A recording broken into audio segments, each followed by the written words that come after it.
Hey family. So it's a beautiful day outside. I'm gonna get out. I am just taking my time 'cause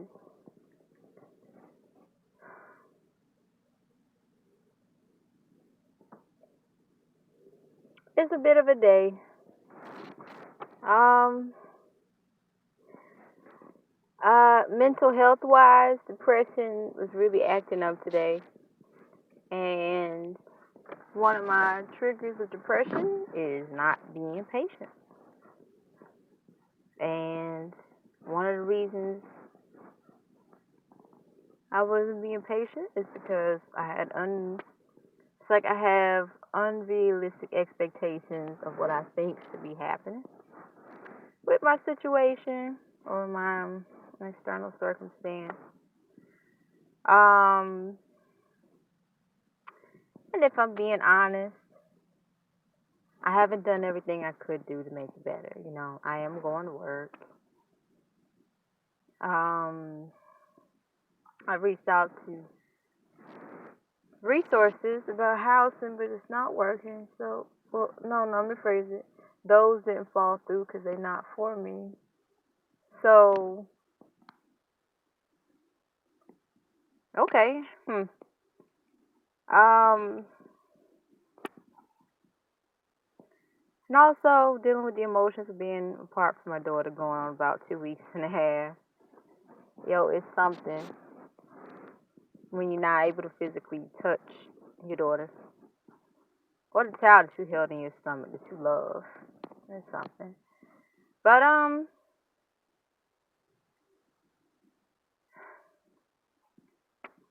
so to combat the depression, because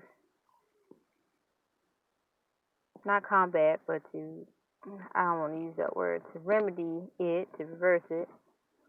I was like, okay, let's cultivate some joy now.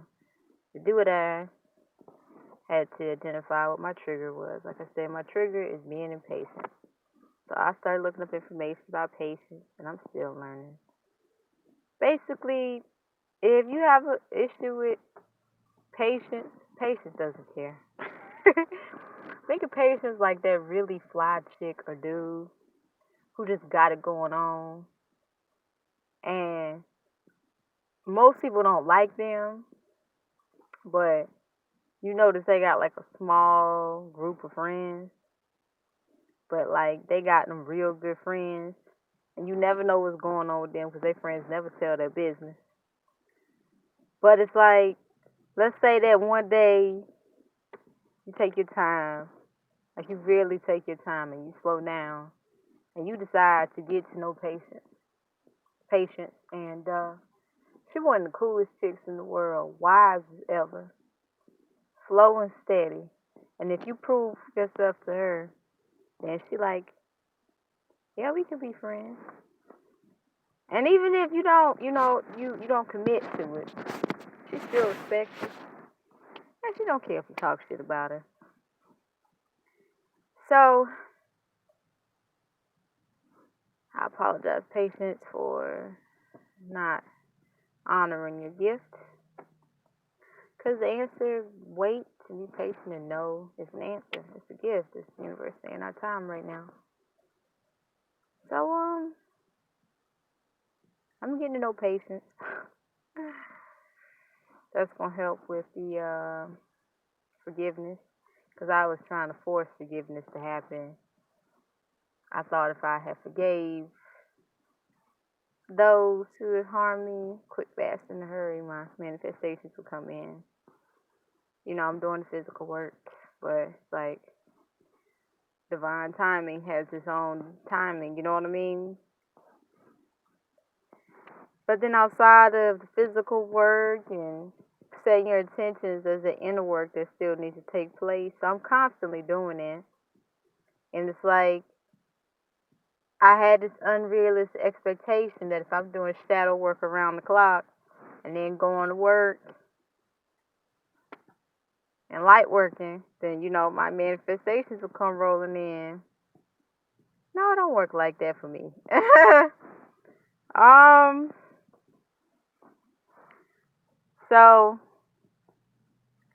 I guess I could sum this video up with: enjoy the journey, forgive, and have patience. Enjoy the journey, forgive, and have patience. Enjoy the journey, forgive, and have patience. That's where I'm at right now, yo.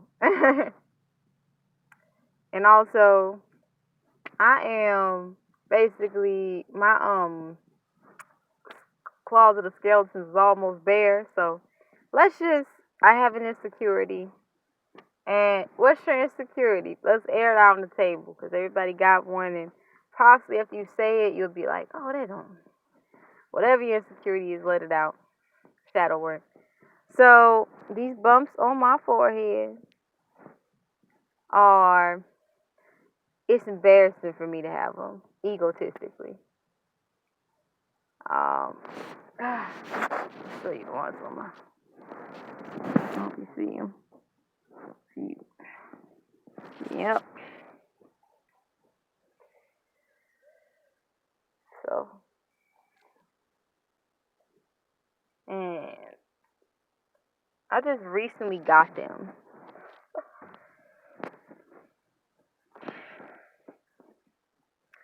So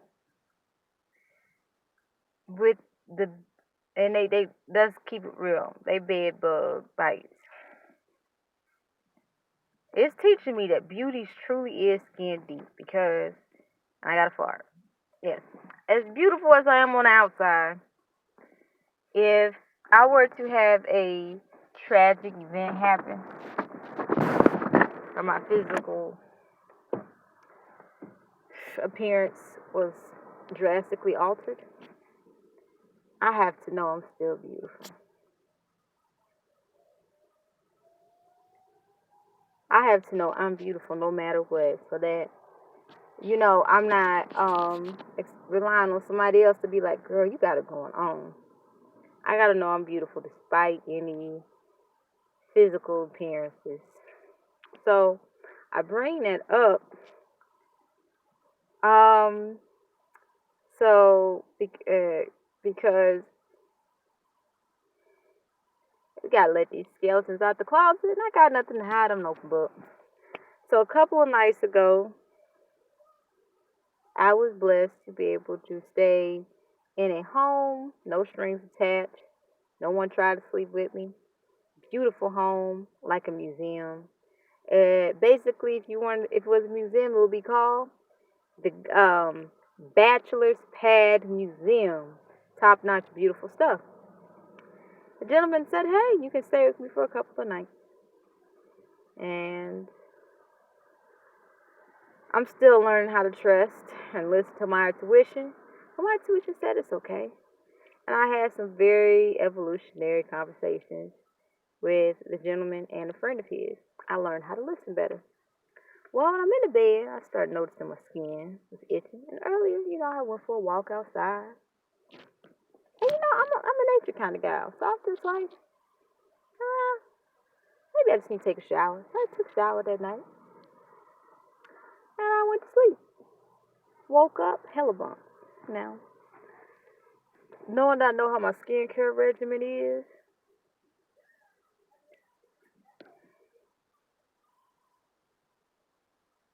I had to take into consideration, something's off. So I thought about how to phrase it to the gentleman, because our communication had been a bit off. Like, you know, I'm learning with friends. You got to accept them as they are. Don't try to change them if they're a friend. It take a while for me to call somebody a friend, but learning how to develop healthy friendships. And so this is when our communication wasn't healthy. This is how it was. Imagine two strong personalities, and one is invoking a power struggle. So you got person A, person B. Person A, well, you're my guest. I just want to make sure you're good. Hey, do you want this? You want that? Every 5 minutes. Something, something, something, something, something, something, something, something. And you got person B. No, I'm grateful. Thank you. I'm just chilling. Also, Person A can be very overbearing and shadowing. Um, and it's not that they're trying to do it to cause conflict, that's just their particular love language. Also, it shows codependency based on unhealed childhood wounds. And person B, just detached, quiet, a bit mysterious, but has put all their intentions on the table. Thank you. You see them bumps? Still beautiful though. Thank you. I appreciate you. I don't need much. So, person B has to keep saying this. Peace of mind's getting disrupted slowly and surely. States to person A in as kind of diplomatic manner as possible. Excuse me. I understand this is your home and there's a stranger in your home and you want to make sure you know who's here. I'm telling you who I am. I have an introverted nature. I'm very chill. I'm grateful for you opening your home to me. If you don't think this is a good idea, just let me know. They're like, no, no, it's okay, it's okay. So, being that they're acting subconsciously and they don't really know how to stop because they're at an age in their life where they're on automatic. So, when people say people stuck in their ways, it's because they mentally have trained themselves to automatically do this one thing. So, person A isn't aware of what they're doing. Person B is understanding because they're like, okay, I get it. I understand. Well,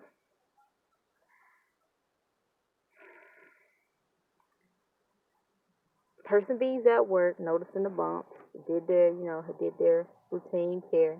I was trying to just figure out a way to express it because being that person A has OCD, and I love OCD. People with OCD because they just it's clean.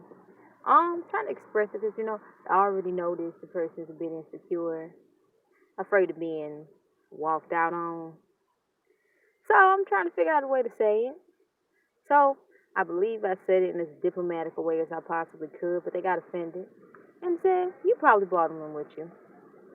And so, you know, I was like, let me think. So I have this habit from the past to be like, no, you did this. And they would put their stuff on me and I would take it because I thought it would avoid conflict. Don't ever do that. That's stupid.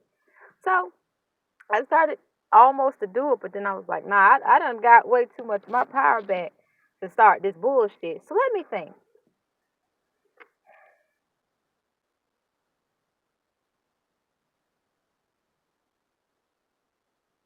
I know I go outside, but I don't normally, I'll be chill. 'Cause I went to a place that could have got him. Okay, I thought about that too. Okay. 'Cause he said, well, you bought your stuff in a bag. So I'm like, okay, that's a possibility. But then I remember, I also, 'cause like I said, conflict gets on my nerves. I think about it. You know what? If I did do it, I take ownership of it. But if I didn't, I'm not gonna take that. And because both of us didn't know, it was just at this point, I'm just like, dude, stop power struggling me. You're getting on my nerves, yo. Cause I just be chilling. And so I remember the night before, I had asked him because I felt this big bump growing on the back of my head. Yo, I got.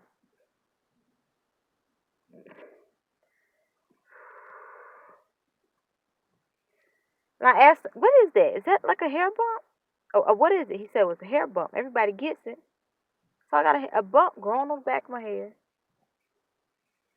And then I wake up with all these bumps. So I'm just like, yo, at the end of the day, I don't know if I bought it in. I don't think I did. And he don't think he had them on his couch.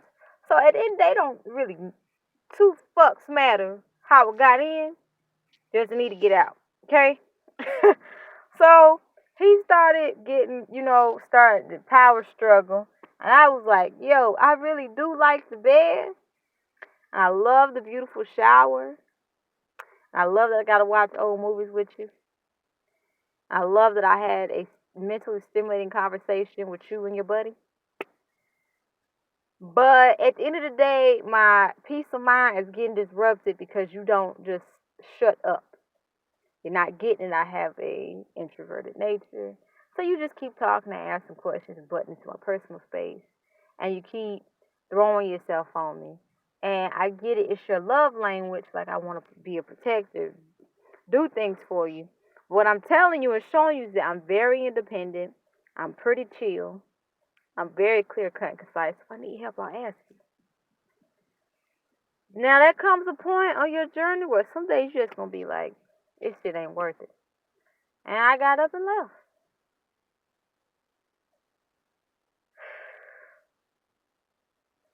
And despite sleeping in my car that night, it was so peaceful. And I just started rebalancing myself and just enjoying the peace and quiet. And I had, because I had been socializing a lot for the past for that week, in between work and grocery shopping and being out and about. Had someone call me like, "Are you gonna stop by?" And I was like, "No, I'm good. I'm in my Aquarius thing. I gotta recharge." It's like I could tell. It's like, okay, try to play it off. One of those people who does not express their emotions. That's not my problem to deal with. So I'm just like, okay, bye. So what I'm learning in this journey is that to cultivate a healthy friendship, you have to be honest, but do it in a loving manner. And if the people that you're communicating with don't get it, then they might not be meant to be in your life. Also, something I'm learning: if you are offered advice, you don't exactly have to take it. You keep an open mind, but in the day, you gotta do what you gotta do for you. So I'm learning that I gotta meditate, and I know it's like you probably thinking you should know that.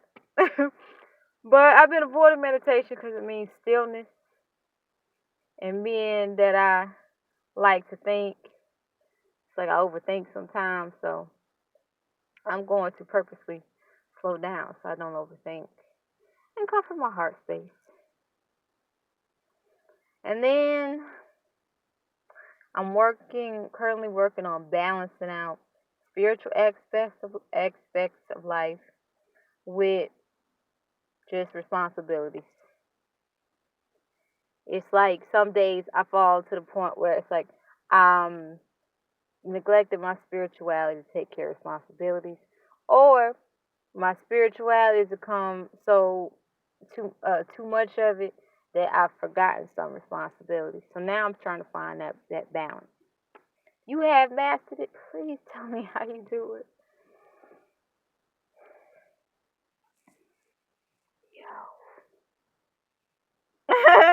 So yes, I share with you an insecurity of mine. Um, Wanting to have the physical appearance that I've got it all together. Shit, I ain't got much shit together. I look beautiful on the outside, not because I'm trying to give off this like image of a certain way. It's just because I like to dress up. But one of the things I'm afraid to do is dress down in a pair of jeans, sneakers, and a t-shirt. So I'm gonna do it. I'm just gonna wear it and do it. It's at this point, it's all about facing my fears and being patient. So remember we said, enjoy the journey, forgive and be patient. Yeah, it's far. Felt great too. That's where I'm at. Also, I am mastering gratitude. If you need help mastering gratitude, I offer lessons for $22.22. And there's a reason to master gratitude. Gratitude is of the utmost. It brings joy. And now, you know, also teach a class on being positive. And I know it's like, what? I can do that myself. Well, if you find yourself having trouble, come to me. I'm living in my car currently for the moment. I'm still being positive and upbeat. And if you have living four walls and you have the materialistic needs and somehow you still aren't able to put a smile on your face and keep it, and you holding up a front, then maybe reach out to me. Um, think about it. But yeah, so I'm mastering positivity and gratitude. But now, what I'm going to work on is patience. I'm still working on forgiveness. So, remember how we described patience? Like, she that chick. Like that chick you want to get to know, but most people don't take the time. Then you have forgiveness. Forgiveness is like a masculine figure who's just like in your face. Like he just be chilling, having a good time while you mad at the world. And when he comes around, he helps you take that burden off. But he don't take the whole thing off for you. He's like, hey, you got work to do. I'll see you later. He's like that guy that chills with you sometimes and sometimes he don't. He's like that friend that it is real wise. And excuse me. Like can talk to you about some deep shit. Like forgiveness might look like real chill, happy type person. You really open up with forgiveness. You have like some really deep conversations. And then you're like, I feel real like, yo. So forgiveness, might be the person that you might not want to talk to them all the time. Sometimes you might. It all depends on the relationship you have with forgiveness. That's how I just look at it. Excuse me. Yeah. So anywho, um, I've been changing my diet. Oh, y'all gotta check these out. I have been enjoying these. I've been eating them every day. These are my favorite. Roasted red pepper. I also have a thing for coconut water. But since I've been changing my diet, eating healthy, boy, my body's steadily improving. Um, Coconut water is great for the pH balance. Great for the pH balance. Mhm. Um, Having a bowel movement every day is amazing. Mhm. I used to hear people say, especially the older generation, would be like, if you're not having a bowel movement, something's wrong. And I was like, whatever. I would barely have. I didn't have a regular one. And then now I'm seeing having a regular one every day is very beautiful. And it depends on what you eat. So, and also, I'm starting now taking into consideration how I treat my body. So knowing that I am anemic, I'm starting to really be like, okay, what can I eat to change it? Because before I was just like, whatever, I'll just put a jacket on. But yo, I'm about to be 3-0 soon, and yes, 3-0. And like you see how young my legs look. But it's like it don't matter how it look because, like I said, this can be destroyed, and inside it can be healthy and just going regenerating itself on the outside too. But I'm making sure I invest in what matters, inside out, inside out, inside out. I'm also working on not comparing myself to people. I've been in hermit mode for so long. I done got so used to being by myself that when it's time to like allow people back into my inner circle, because people I have allowed in thus far, I'm thinking,